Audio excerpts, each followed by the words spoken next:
Bonjour my friends, I'm Frankie and welcome to Club Foodie Tips and Tricks.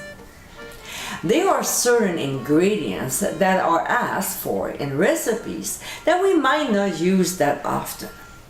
Here's one that fits that profile: buttermilk. When needed in recipes, it's mostly in small quantities, and the stores don't sell in small sizes.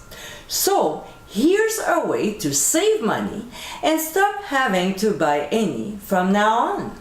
So my friends, let's get cooking. The first way to make buttermilk from scratch is to use fresh squeezed lemon juice. So, as an example, for a cup of buttermilk, we'll pour the lemon juice first and then top it up with milk. We'll give a good stir and let it rest for 5 minutes before using it in recipes. The second option to make buttermilk at home is to use white vinegar instead. Pour in, top with milk, stir, and let it sit as well for 5 minutes.